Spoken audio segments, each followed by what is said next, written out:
Assalamualaikum warahmatullahi wabarakatuh. Bertemu kembali di mata kuliah Strategi Bisnis Manajemen, dan pada video pembelajaran kali ini saya akan membahas mengenai analisis SWOT.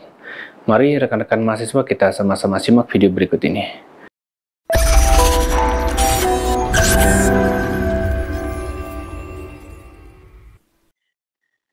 Pada materi ini saya akan membahas mengenai analisis SWOT.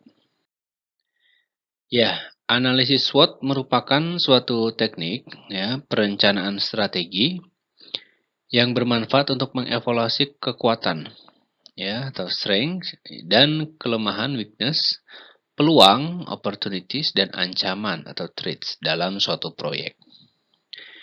Nah, sejarahnya metode ini dibuat pada tahun 1960-an oleh Albert Humphrey dari Stanford Research Institute.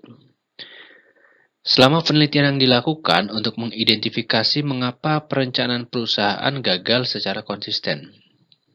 Nah, sejak dibuat, SWOT telah menjadi salah satu alat paling berguna bagi pemilik bisnis untuk memulai dan menumbuhkan perusahaan mereka.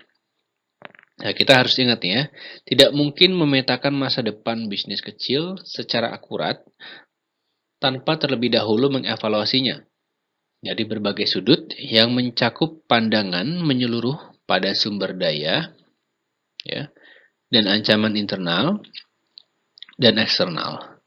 Nah, SWOT menyelesaikan ini dalam 4 langkah yang bahkan pemilik bisnis pemula dapat mengerti dengan cepat. Jadi analisis SWOT ini memang satu analisa suatu metode yang bisa dikatakan ampuh juga dalam perannya untuk pertumbuhan atau perkembangan daripada bisnis atau usaha. Nah, analisis SWOT terdiri dari strength kekuatan, kelemahan peluang, juga ancaman, yang merupakan proses perencanaan yang membantu perusahaan kita atau perusahaan seseorang mengatasi tantangan dan menentukan apa yang harus dituju secara keseluruhan.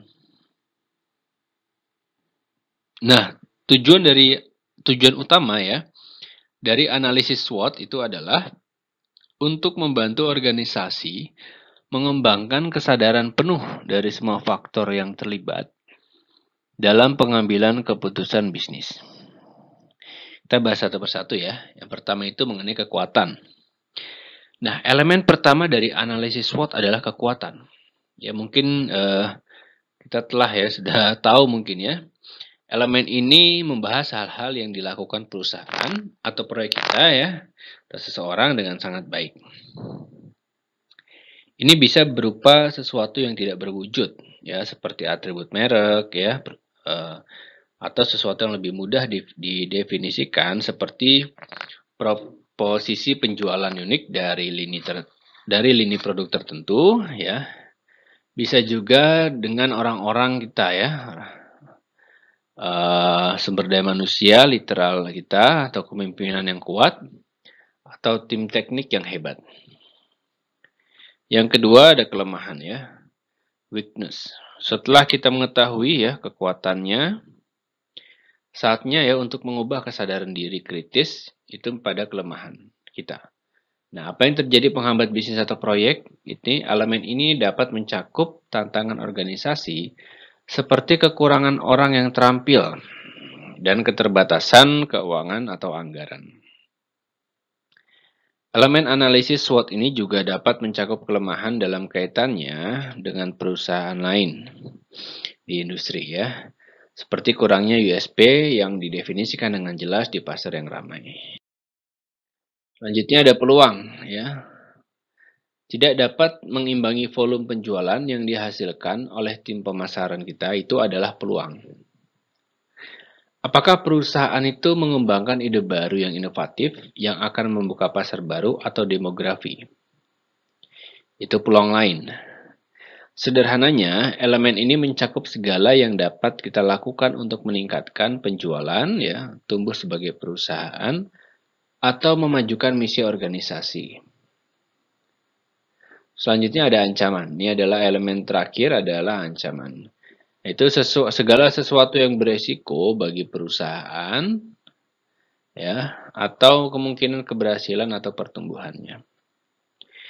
Ini dapat mencakup hal-hal seperti pesaing yang baru muncul ya, perubahan dalam undang-undang peraturan ya, undang-undang pengaturan ya, lalu resiko keuangan ya, dan hampir semua hal lain yang berpotensi membahayakan masa depan perusahaan atau proyek.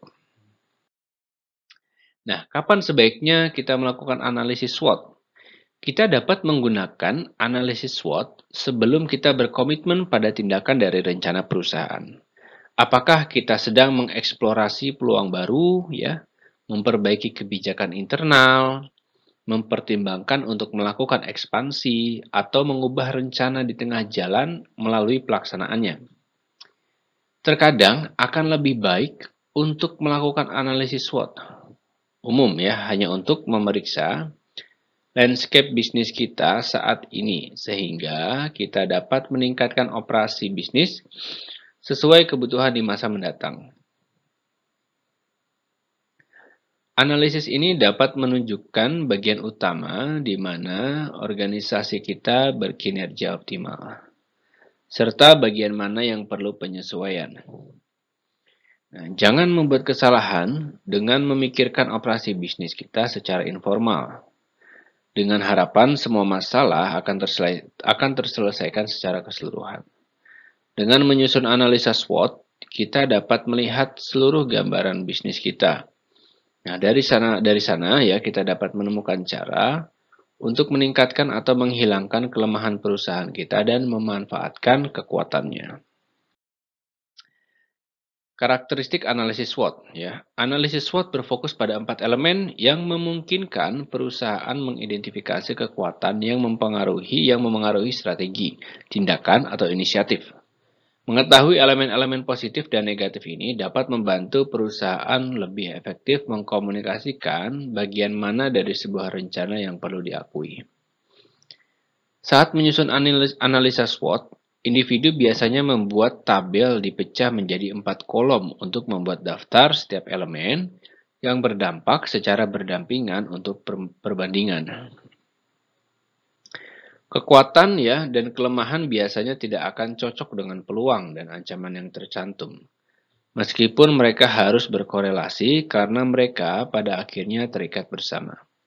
Dengan memasangkan ancaman eksternal dengan kelemahan internal dapat menyoroti masalah paling serius yang dihadapi perusahaan. Faktor internal ya, kekuatan dan kelemahan mengacu pada faktor internal yang merupakan sumber daya dan pengalaman yang tersedia untuk kita. Ini adalah beberapa faktor internal yang biasanya dipertimbangkan. Yang pertama itu sumber daya keuangan atau pendanaan ya, sumber pendapatan dan peluang investasi. Lalu ada sumber daya fisik, lokasi, fasilitas, dan peralatan. Lalu ada sumber daya manusia, yaitu karyawan, sukarelawan, dan target audiens. Lalu ada akses ke sumber daya alam, merek dagang, paten, dan hak cipta. Proses saat ini ya, termasuk itu di dalamnya program karyawan, hierarki departemen, dan sistem perangkat lunak. Lalu ada faktor eksternal. Kekuatan eksternal memengaruhi dan mempengaruhi setiap perusahaan, organisasi, dan individu. Faktor-faktor ini terhubung secara langsung atau tidak langsung dengan peluang atau ancaman. Penting untuk dicatat, ya, dan didokumentasikan masing-masing. Faktor eksternal biasanya adalah hal-hal yang kita atau perusahaan kita tidak dapat kendalikan seperti berikut nih. Ada yang satu ada tren pasar ya, adanya produk baru, kemajuan teknologi, dan pergeseran kebutuhan audiens. Lalu ada tren ekonomi, lalu itu ada tren keuangan lokal, nasional, dan internasional. Lalu ada pendanaan, ada donasi, legislatif, dan sumber lainnya. Juga ada demografi, lalu hubungan dengan pemasok dan mitra, juga peraturan politik, lingkungan, dan ekonomi.